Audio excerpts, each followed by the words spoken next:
दीनापुर नाम का खूबसूरत गांव एक छोटी सी नदी के किनारे था। वहां शोभित नाम का एक लड़का अपनी माँ सरस्वती के साथ रहता था। जब वह छोटा था तभी उसके पिता की मृत्यु हो गई थी।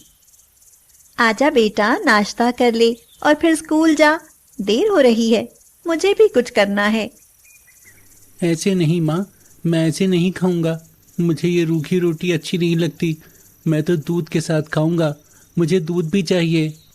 बेटा, वह हमारे यहाँ नहीं है। अच्छा रुक, अभी पड़ोस में बंसी के यहाँ जाकर देखती हूँ। उसके यहाँ दूध होता है। वह पड़ोस के बंशीधर के यहाँ जाती है और कहती है, भैया बंसी, मेरे शोभित को दूध के बिना खाना अच्छा नहीं लगता है। मुझे 1 गिलास दूध रोज दे दिया करो। इसके बदले में तुम्हें हमारा काम भी करना होगा। मुन्ने की माँ बीमार रहती है और हम बर्तन धोने के लिए एक बाई की तलाश कर रहे हैं। तो ऐसा करो, तुम दोपहर को मेरे बर्तन धो दिया करना और उसके बदले में मैं तुम्हें दूध और कुछ रुपए भी दूंगा। ठीक है भैया। इसी तरह गांव में सबका एक दूसरे से कनेक्शन जुड़ा होता है। नगद रुपयों के बजाय सामान और काम करके भी काम चलाया जा सकता है। सरस्वती दिन भर मजदूरी करती और जब मजदूरी नहीं मिलती तो गांव में ही जिस किसी का काम मिलता तो कर लेती। शोभित को वह अच्छे अच्छे कपड़े पहनाती, अच्छा खाना खिलाती और स्कूल में पढ़ाती थी। तुम कितनी कमजोर हो गई हो माँ। जब मैं बड़ा हो जाऊंगा तब मैं तुम्हें कुछ भी काम नहीं करने दूंगा। मेरा राजा बेटा नौकरी करके रुपए लाएगा और मैं रानी की तरह बैठकर राज करूंगी। अच्छा माँ, मुझे एक अच्छी सी कहानी सुनाओ। फिर वह उसको अच्छी अच्छी कहानियां सुनाती थी। शोभित आराम से सो जाता था। किसी किसी दिन ऐसा होता कि खाने के लिए कुछ भी नहीं होता तो सरस्वती खाना नहीं खाती और बस शोभित को ही खिला देती। माँ, आओ मेरे साथ खाना खाओ। बेटा, मेरे पेट में दर्द हो रहा है। मैं खाऊंगी ना तो बीमार हो जाऊंगी। शायद बदहजमी हो गई है। खाने से तो और भी तकलीफ बढ़ जाएगी। वह पानी लेने के लिए जाती है। शोभित अपने लिए दाल परोसने के लिए भगोने का ढक्कन खोलता है तो चौंक पड़ता है। अरे, ये तो बिल्कुल खाली है। अब समझा, माँ के लिए कुछ रह ही नहीं गया है। जो कुछ था उसने मुझे खिला दिया और अपने लिए बहाना बना रही है ताकि मुझे पता न चले और मैं आराम से खा लूं। उसकी आंखों में आंसू भर आते हैं। इन मुसीबतों के साथ शोभित बड़ा होता जाता है। उसकी शहर में नौकरी लग जाती है और वह अधिकारी बनता है। उसके बाद उसकी शादी हो जाती है। सरस्वती भी शहर में आकर कुछ दिन रहती है। बहू सीमा उसका जीना हराम कर देती है। उस पर बहुत उल्टा सीधा आरोप लगाकर शोभित के कान भरती रहती है। मैं माँ जी को कितना समझाती रहती हूँ कि अच्छे कपड़े पहना करो, थोड़ा अच्छा रख रखाव रखा करो। आखिर आप एक अधिकारी हैं। आपसे मिलने वाले लोग आते हैं तो इन्हें देखकर कहते हैं कि आपने एक नौकरानी रखी हुई है।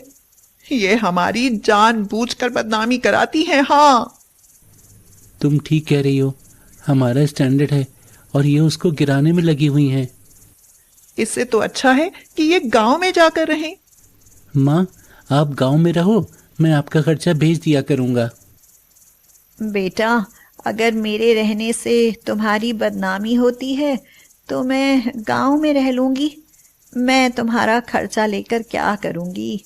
जब तक मेरे हाथ पैर चलते हैं मैं कमा लिया करूंगी। सरस्वती चली जाती है। अचानक एक दिन शोभित बीमार होता है। वह अपना चेकअप कराता है तो उसके पैरों के नीचे से जमीन खिसक जाती है। सीमा, मेरे दोनों गुर्दे खराब हैं। अब मेरी जिंदगी का अंत समय आ गया है। डॉक्टर ने कहा है अगर तुरंत गुर्दा नहीं बदला गया तो मेरी मौत भी हो सकती है। वह पूरी कोशिश करता है।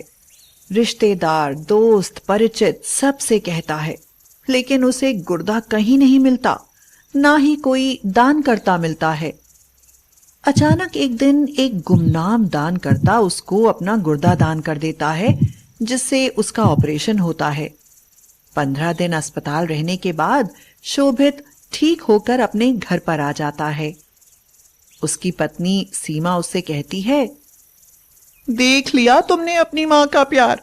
दुनिया जहान के लोग आकर तुमको देख गए, लेकिन तुम्हारी माँ तुमको देखने तक नहीं आई। हाँ। शोभित अब अपनी माँ से बहुत नफरत करने लगा था। वह उसको कभी गांव में देखने नहीं जाता था। एक दिन गांव से उसके पड़ोसी बंशीधर का फोन आया। हेलो शोभित, तुम्हारे घर से बदबू आ रही है, मकान बंद है, यहाँ आकर देखो। शोभित जब वहां जाता है तो देखता है कि बंद मकान के भीतर उसकी माँ मरी पड़ी है। शायद उन्हें 5-6 दिन मरे हुए हो गए होंगे। वो बीमार हो गई थी, उसकी देखभाल करने वाला कोई नहीं था। वो स्वाभिमानी थी, वो किसी का एहसान नहीं लेना चाहती थी, क्योंकि उसके गांव के कुछ लोगों ने कहा था कि तुम इधर उधर मारी मारी फिरती हो, तुम्हारा जवान बेटा तुम्हारी मदद नहीं करता, जरूर तुम्ही में कोई कमी होगी।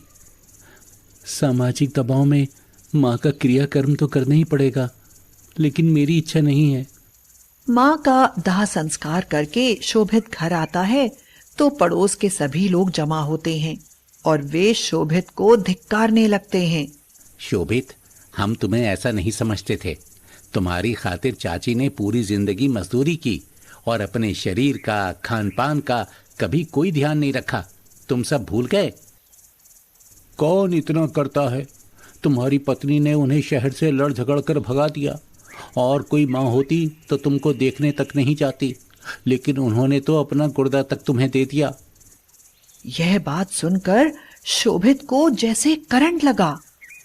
क्या मुझको गुर्दा देने वाली मेरी माँ थी? तभी तो वो तुमको देखने नहीं जा सकी। उसने डॉक्टर से कह दिया था कि शोभित को मत बताना कि गुर्दा मैं दे रही हूँ, नहीं तो शायद वो बेचारा मेरी कमजोर हालत को देखते हुए गुर्दा नहीं लेगा। लेकिन मैं चाहती हूँ कि मेरा बेटा ठीक ठाक रहे। मेरा क्या है, मैं तो मरने को ही बैठी हूँ। शोभित की आंखों से आंसू बहने लगे। अब वह बहुत पछता रहा था। हे भगवान, ये मैंने कैसा अनर्थ किया। जिस माँ ने अपना सुख नहीं देखा और मेरे लिए अपनी जिंदगी कुर्बान कर दी, उस माँ को मैं अंतिम समय में अपने पास भी नहीं रख सका। उसे याद आया जब वह बचपन में अपनी माँ से कहता था कि जब वह बड़ा हो जाएगा तो उसे कमा कर खिलाएगा। तो माँ कहती थी कि उसकी नौकरी लग जाएगी तो वो रानी बनकर राज करेगी। अब शोभित बहुत पछता रहा था। वह जोर जोर से रो रहा था। माँ, मैंने तुम्हारे साथ बहुत गलत किया। अपने नालायक बेटे को माफ कर देना माँ, मुझे माफ कर देना। मैंने तो तुम्हें एक दमड़ी तक नहीं दी और तुमने फिर भी मेरे लिए जिंदगी कुर्बान कर दी।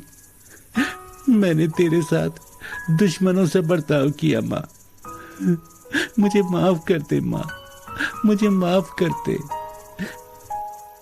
वह सिर पटक पटक कर रो रहा था, लेकिन अब सिवाय पछताने के क्या हो सकता था।